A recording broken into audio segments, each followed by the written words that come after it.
My husband, who has been domineering and bossy, suddenly threw soup at me.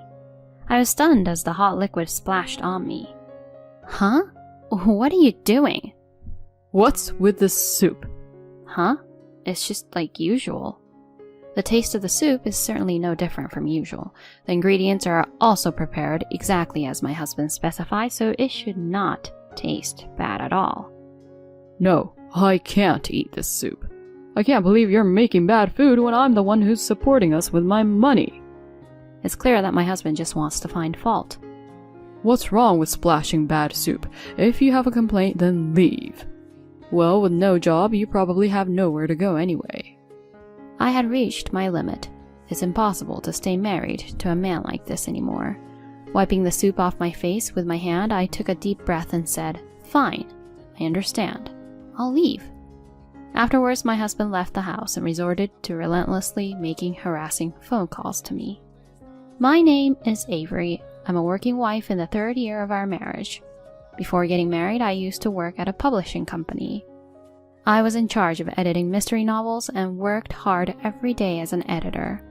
It was at that time that I met Daniel, who would later become my husband. I worked at a major printing company that was a business partner of ours, and we got to know each other through work. After receiving Daniel's persistent advances, we decided to get married in our 2nd year of dating. During his proposal, Daniel said, Avery, if we get married, would you consider quitting your job? Huh? Daniel, why? I can support us with my income alone, and I want my wife to take care of the household. But certainly at that time, I was completely exhausted from the demanding job at the publishing company. Still, quitting my job required courage. Seeing me hesitate, Daniel said, Avery, didn't you say you wanted to try writing your own works? How about using this opportunity to do some writing while being a homemaker? Is it okay? I'm happy that I can also pursue my dreams. Upon accepting Daniel's proposal, I decided to quit my job at the company, and after getting married, I became a full-time homemaker. While managing household tasks, I also dedicated myself to writing in front of my computer. Turning the mystery novels I had dealt with as an editor into actual written books turned out to be much more challenging than I had imagined.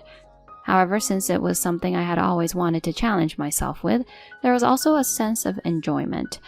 I had to express my gratitude to Daniel for allowing me to pursue what I wanted to do. I made sure not to neglect my household duties while being thankful to my husband. But gradually I began to see some shadows in what had initially been an unhappy married life. Daniel began to constantly find fault with my household chores. One day, as usual, I was preparing dinner and waiting for his return when Daniel came home late. "Welcome back. You were late today." I greeted him with a smile, not showing any displeasure. However, Daniel frowned as he looked at the dishes arranged on the dining table. Huh? Fish today? Yes, fresh fish was on sale. Right after I answered, Daniel let out a deep sigh. What's this? I wanted meat today. I don't want fish at all. Huh? I was taken aback, and Daniel pushed the plate towards me. Leave this for you, Avery, and make me a meat dish. Even if you say that.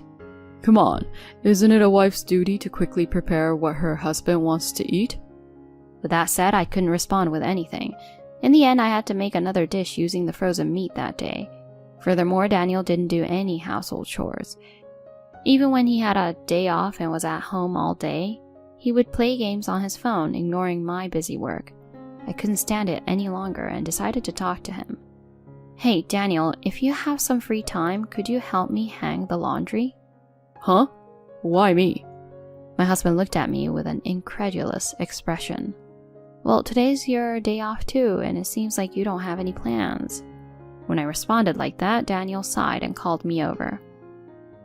Listen, I work outside every day, unlike you. Don't you think I deserve a break on my day off? I do household chores every day, and I also write. Upon hearing this, Daniel chuckled dismissively. That's not worth a cent, is it? I'm the one earning, and you're just living off my money, right? Yes. In that case, at least do the household chores perfectly. Don't ever think of making me do them again. I understand. I was frustrated, but as Daniel said, I wasn't the one earning money. I felt a sense of obligation for being a homemaker, so I had no choice but to follow what Daniel said. Was it from around that time? He started saying that he was busy with work and the days he was away from home increased. On weekdays, he often worked overtime, and there were also many instances of him working on weekends. Every evening when he returned from work, without fail, he would nitpick and complain about things like, "The cleaning here isn't thorough," or, "You're not hanging the laundry properly." sometimes he even woke me up from sleep just to point out my mistakes. On this day too, I was woken up at 1 a.m. "Hey, Avery, wake up." Huh? What? In my groggy state, I panicked, and Daniel spoke with an irritated tone. "The floor cleaning is inadequate. Redo it now." Huh? Right now? I vacuumed the floor earlier this afternoon. "It's still dirty. Just get up and clean the floor." This is... Daniel stood with his arms crossed, keeping an eye on me. I ended up cleaning the floor in the middle of the night, even though it wasn't dirty. "I'm going to take a bath and sleep. Don't sleep until you're done." Saying this, Daniel passed by me. At that moment, I caught a scent of woman's perfume that I didn't recognize coming from him. I was briefly unsettled, but it didn't seem like the right atmosphere to confront him. It must have been transferred from someone at the office, right? Deciding to think that way, I continued with the late-night floor cleaning. During that time, I was rushing to finish household chores and then concentrating on writing in the little time I had. At first, I had thought about writing a full-length novel to submit to a publishing company or enter into a competition. However, given my current lifestyle, it seemed challenging to complete a full-length novel. Therefore, I decided to serialize it on a publishing website. Fortunately, the works I submitted began to gain readers little by little. Seeing the comments from readers was also an encouragement to me. In the midst of a day full of household chores and continuing to meet Daniel's high demands, writing and submitting novels was my only respite. During those days, winter arrived and I caught the flu. My fever was nearly 104 degrees Fahrenheit and I couldn't even move. On that day, I couldn't manage even the most basic household chores and I had been lying down since morning. When Daniel returned home late at night and saw me in that condition, he raised his voice once again. "Hey, what are you thinking? You can't do any housework at all." I'm sorry. I went to the hospital at noon and they said I have the flu. My fever was so high that I couldn't get up. Even with my feeble response, Daniel clicked his tongue. "You're a full-time housewife. You can't even do housework properly?" You really have a good life, huh? "Why are you making excuses? Get up and do the housework already." Daniel pulls my arm and tries to force me to stand, but my body lacks the strength to get up. Please, Daniel, can you go easy on me today? "Fine, then sleep in the hallway. I don't want you to infect me if you're sick." Huh? Daniel dragged me, defenseless, out of the bedroom and into the freezing hallway. I attempted to return to the bed, but right in front of me, he closed the bedroom door and even locked it. I could only slump down in the hallway feeling hazy. Why was Daniel doing such terrible things? There must be a reason. Even though I was feverish, I decided to investigate my husband. Later, after I had somewhat recovered, I began secretly researching Daniel. On the surface, I continued to do housework and cater to his demands so that he wouldn't suspect anything. And I spent my savings from when I was single to hire a private investigator. Remarkable facts came to light. I never would have expected that Daniel was doing such a thing. Knowing this, I decided to keep the truth to myself, as I was certain that if this fact came to light, it would shake up my life. While holding on to this secret, I continued to live my life as usual for a while. Meanwhile, Daniel's terrible behavior remained unchanged, and the stress of keeping this secret began to take a toll on me. I was losing weight rapidly, and I even started experiencing chronic stomach aches. At this rate, I would be in a bad state. I needed to do something. During that period of contemplation, I received an email in my inbox. A few days later, I was waiting for Daniel as usual, cooking dinner. I prepared dishes that were Daniel's favorites. I hope he won't complain today. I wished that as I arranged the meal to match Daniel's arrival time. Hey, I'm back. My husband returned home after 10 p.m.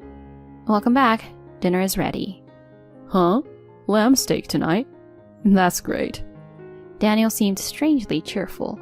Because I was forbidden from having dinner until he returned, I started eating as soon as Daniel sat at the table. But the next moment, Daniel suddenly threw soup at me. Showered with hot liquid, I was left dumbfounded. What? What are you doing? What's wrong with this soup? Huh? It's the same as usual. Indeed, the taste of the soup was no different from usual. The ingredients were also prepared exactly as Daniel had specified, and it certainly wasn't bad. No, this soup is absolutely inedible.